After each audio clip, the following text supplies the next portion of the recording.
This is a Japanese steak sandwich, a food I found in Osaka, and more proof that Japan is destroying American food. Japan spent centuries perfecting its own food, but then they set their sights on ours. Now they're pulling the concept of sandwiches apart piece by piece, then putting it back together into something unrecognizable. For the sandwiches, he uses a total of 10 eggs. 10 eggs? So here's the mission. As a food journalist, I'm going undercover, trying them all, and giving you the unfiltered truth.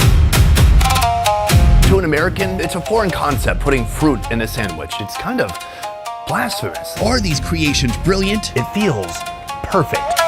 Or a complete bummer? What happens when you mix ordinary sandwich bread with the most revered beef in the world? Let's go for it. Let's try it. It all starts here with one ingredient folks in this country have mastered: the egg. When it comes to eggs, folks in Japan are absolutely obsessed. Go to any 7-Eleven and the shelves will be stocked with egg sandwiches. But the restaurant behind me is taking egg sandwiches to the next level. Let me show you. This sandwich shop has gone absolutely viral, and it's all because of one sandwich. A cloudy, pillowy, egg-packed creation that many call the fluffiest egg sandwich in Japan. But who decided that a fluffy sandwich is actually a good thing? Sir, put it there. Close. Meet the man behind the sandwich, Hideki Hosaka. Soon we're going to talk about your sandwich, but if you go to any 7-Eleven in Japan, you're going to find an egg salad sandwich. The bread is perfectly soft inside. The egg salad is fluffy and rich and creamy and very satisfying. What is so special about the egg salad sandwich in Japan in general? I don't know why. Can I tell you what I think it is? Sometimes our friends, they let us down. Sometimes our family, they let us down. But egg sandwich, it never lets us down. American joke. It all starts with the eggs. How many eggs are going into one single sandwich? He uses a total of 10 eggs. 10 eggs? Is that why you're so jacked? The chef separates the yolks from the whites. In Japan, Japanese doctors, they recommend between 10 and 30 eggs per day, yes? That's what I heard. Okay, good. Those whites get whisked into a full-on meringue, the kind you normally find in a Parisian pastry shop window. So what's it doing in a dish like this? The yolks meet custard cream and a pinch of sugar. Then the two come together into something that's delicate and airy. To make one of these, about how long does it take? 20 minutes. 20 minutes? Yeah. 2 slices of bread get hit with a slick of mayo. Then somehow, that giant cloud of meringue gets tucked right in between. Wrap it, slice it, and just like that, the inside reveals itself to the world. But he's not done yet. Next, egg salad is nestled into the center. A glossy layer of egg yolk and garlic butter draped over the top. Then one last trip to the oven to seal the deal. When I saw this recipe online, I thought this is not a man who's looking to maximize profit. I thought this man is trying to make the best egg sandwich in the world. Do you think this is indeed the best egg sandwich in the world? He's saying there are definitely things he needs to improve. Sure. Me too. Joining me, Sarah, a local content creator who built her own private tour company from the ground up, specializing in Japanese food and culture. You've never tried this before? No. How do you feel? It's actually not as heavy as I thought. No. It must be really packed with air. Together, this is one sandwich. But when you come to this restaurant and order the sandwich, you get half because it's so freaking huge. What's interesting to me is I asked him, are you doing something special with the bread? The bread is so important to a sandwich. And he's like, no, I just use bread. It's getting soupy in there. Like, look at this. Oh my god. Cheers. Cheers. Oh my god. It is so fluffy. Oh my god, the meringue is so fluffy. It just disappears into my mouth. Sometimes meringue on a pie can just be overly sweet. Here, it's just slightly sweet. And it pairs perfectly with that savory egg with that garlic butter and the richness of that yolk. How you doing? Look how neat hers is compared to mine. I'm Japanese. How do you do it? It's an acquired skill. Yeah. What's special about this sandwich is that it's an experience. This is not something you can get off the shelf at 7-Eleven. No. It's something with an expiration date, and that expiration date's about 12 minutes. So you better get your mouth on it quickly, or else the experience is gonna fade. It's really that aeration that creates this super fluffy texture, but still creating a really rich mouthfeel of the smooth eggs. You're so fast. What's wild is that this is only our first location of this video. Throughout this video, we're gonna be experiencing some of the most off-the-wall sandwiches you can find in Japan. And by the end, we're gonna find out if some of these daring recipes are delicious or a complete disaster. Let's keep moving. In the USA, pork sandwiches are most often delivered in the form of a tender, fatty, pulled pork sandwich. But Japan plays pork in hard mode, taking the leanest, least fatty, most dry cut of meat, then turning it into this country's most popular sandwich. The Japanese are absolutely obsessed with katsu sandos, but at the end of the day, it is just pork and bread. So what's the big deal? The tonkatsu sando. It's a convenience store staple all across Japan. But here they're taking this simple sandwich and elevating it to its highest potential. But just because the locals like it doesn't mean I'm buying into the hype. It all starts with a clean, thick cut of pork loin, way thicker than anything you'd find at the 7-Eleven. 粉をはたいて君にくぐらせパン粉をまとう切るのの三拍子 The concern with eating a tonkatsu this big would be that it could be dry. It's a tricky part of the pig because there's like no fat there, and if you overcook it, it could easily be dry and not very satisfying. 隣じゃ食パンこんがり待ってるケチャップスターオイスター砂糖混ぜりゃ琥珀もう一度かけて包丁一息三等分箱にぴったり毎回完璧 All the tonkatsu sandwiches they make, they are for takeaway. They're packaged like this because they're meant to be boxed up and eaten outside. It feels perfect. He has cut away the crust. Did he cut away some of the cutlet too? Yep. Is this guy eating cutlet scraps all night? Because that's what I'd be doing. Enough talking. Let's go for it.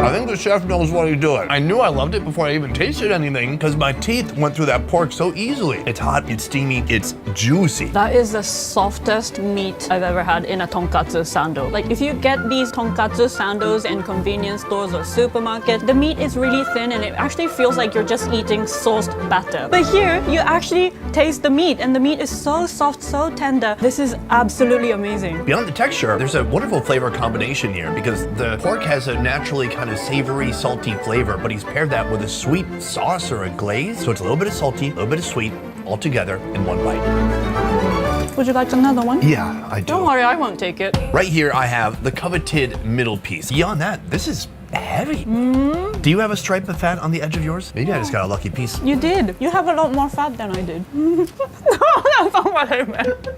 For me, I didn't know that there were levels of tonkatsu experience that you could have in Japan. I just knew the one bottom of the barrel type. With everything you find at Family Mart, is there some place that's just doing it better than everybody? Yeah. For example, fruit sandos. Oh.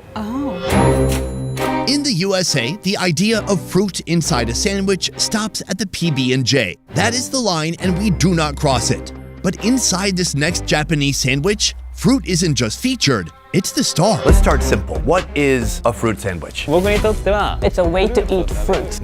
Out of all the developed countries, Japan has the least consumption of fruits, Oh. unfortunately. And even though we have distinct 4 seasons and we grow a lot of really good fruits, there's not much consumption. So he wanted to change that. He wanted the public to eat more fruits Why should people be eating more fruit? 好きだから because I love fruits. Oh, okay. Hey, you know what? Fair enough. Here at Rosier, the fruit you'll find in your sandwich, well, it depends on what time of year you walk through the door. Today we'll try 2 crowd favorites, the melon mango sandwich and the strawberry sandwich. When it comes to sandwiches, is there anything that should not go between 2 pieces of bread? の感覚では I think we have the freedom to sandwich literally anything. In Japan, we have stir-fried noodles sandwich. Oh, wow. So it's like a carb-loading food, I guess. Yeah. Maybe you can't sandwich bread between bread. If anybody could, it's this bad. Yeah. But none of it works without the whipped cream. Theirs is made in-house from a closely guarded recipe. A recipe that likely contains heavy whipping cream, sugar, and possibly mascarpone. Now, the assembly. A spread of custard goes on the bread, followed by the fruits. Both sandwiches get the same treatment here. Then a thick crown of whipped cream. The chef meticulously spreads it across, almost swallowing the fruit whole. But with all the custard and cream, At what point does this stop being a sandwich? I think as an American looking at the food that you're serving here, it's almost tempting to call it not a sandwich, but cake. おお難しい He doesn't think it's a cake. It's not cake. He thinks of it as like a dessert, but it could also be served as breakfast. Ooh, this is a tough one. This is like a category busting sandwich. It's kind of all over the place. It seems like it has all the same elements of a cake, but just in a different form factor. So what makes this different from a cake? ケーキとは違うまあその辺か First of all, they use bread, and bread doesn't use eggs. The typical Cake. cake sponge use eggs. And also, their fruit sando aren't very sweet, whereas cakes are sweet. That's why it acts as a vessel to eat the fruits.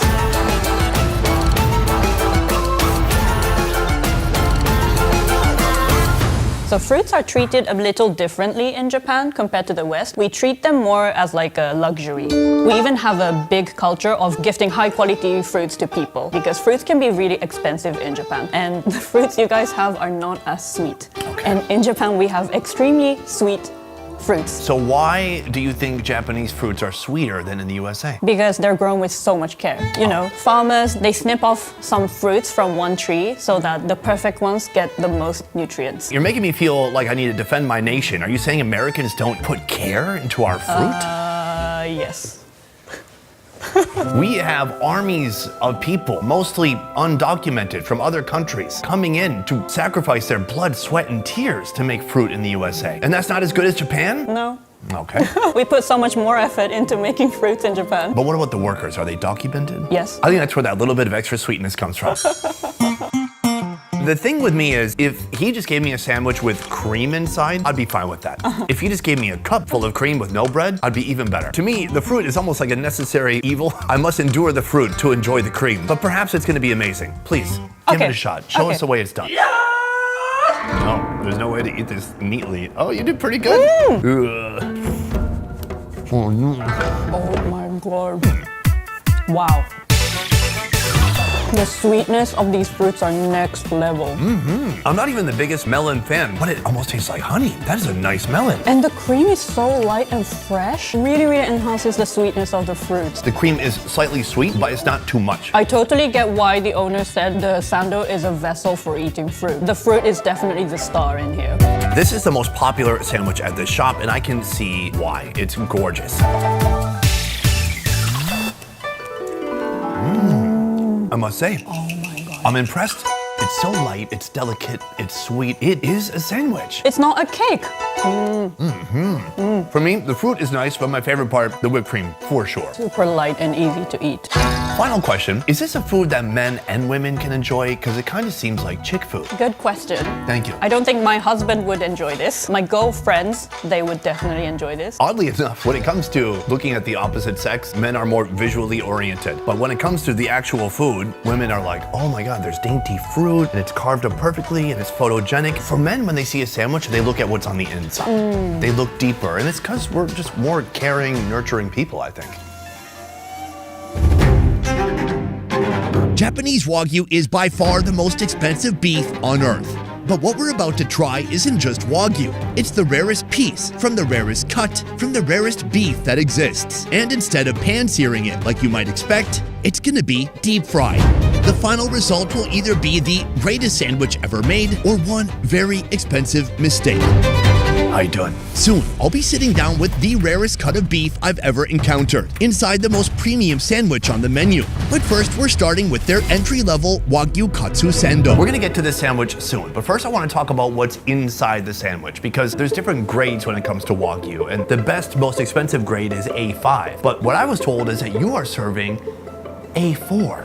What is the reason for using A4 instead of A5, considering that A5 is a more premium cut of beef? まあまあ本当にその A5 Wagyu are said to be the fattiest beef out of all the grades, but they think that the A5 Wagyu are too fatty to be made into a sandwich. That is why, to balance the red meat and the fat, they are using A4 on purpose. So not to save money. No.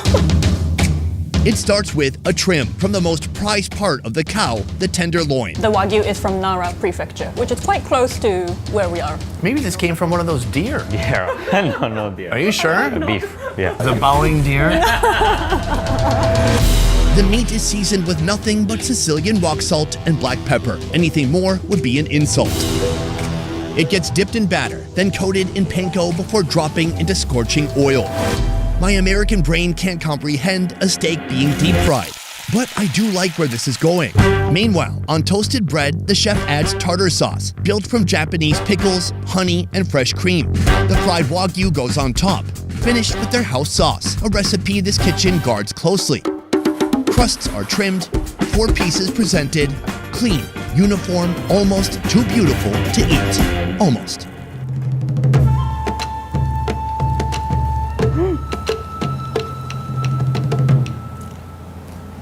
Oh, wow. How is that so soft? It's so soft. And he's right. Sometimes that A5 can be too much. It can be so rich that it almost makes you sick. This is not that. With the A4, it's perfect. The bread is thin, it's toasted. The sauce inside, it's a little bit sweet to counterbalance the richness of the meat. And then the meat, I mean the steak, it's a perfect steak. How would an anime character say oishi? Can you do it like that? Oishii! That was nice. I like that. Now here's where it gets interesting. This sandwich costs 3 times more than our last bite, and yet it comes from the exact same tenderloin. This here is premium Wagyu, a cut that's known as the tenderloin. But if you slice it here and slice it here, these two ends become the fillets, and you're left with this premium cut in the center, the Chateaubriand. You can see when you look at this cross-section of meat how beautiful that fat distribution is. It's perfect marbling. It's fat evenly distributed throughout the meat. What's wild is that even though this is all the same muscle group, if you're using this middle section, the price is twice as much. So what I want to see is if I can really tell the difference between eating the filet, which we tried already, and this right here, the Chateaubriand.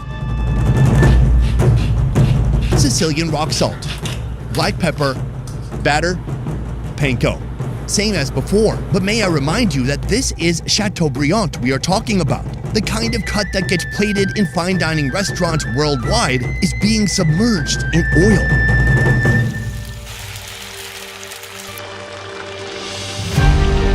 This time the bread is made with black charcoal, one of the pricier loaves on the market.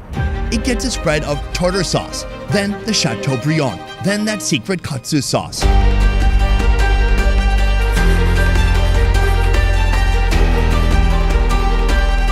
And if that didn't look expensive enough, how about some gold flakes? Finally, the question remains, is this craft? Is this theater? And is any of this worth a price tag that's more than 3 times what we just paid?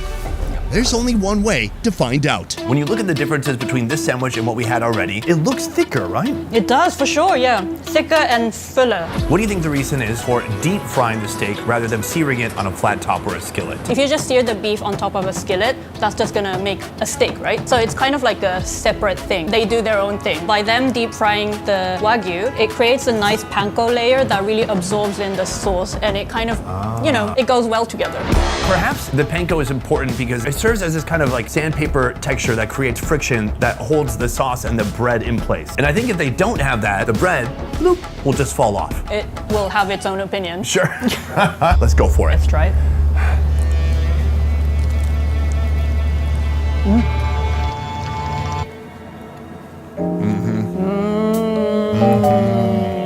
It's better. So much better. They've nailed it with the using A4 instead of A5. It's fatty, but it's not overly fatty. And it's so tender. The fat is really merging into the red meat perfectly, and it really, really melts in your mouth. Absolutely. That is the best way to put it. I love how they really toast the bread, so it kind of creates the nice contrast between the crunchiness of the bread and the melting texture of the meat. I hate to say it, it's a perfect sandwich. I came here to Japan as a journalist. I put boots on the ground and I had a mission. And the mission, hold on one second. And the mission was to see how Japan is destroying American sandwiches. But it turns out in the end that Japan is making fantastic sandwiches. There's nothing to not like about this. This can make a vegetarian convert to a carnivore diet. It's that good. And you want to know the secret ingredient inside? Yeah. They use tartar sauce made from narazuke, which are Japanese pickles made from Japanese cucumber and sake leaves. Sake leaf? Sake leaves. They're byproducts of sake fermentation.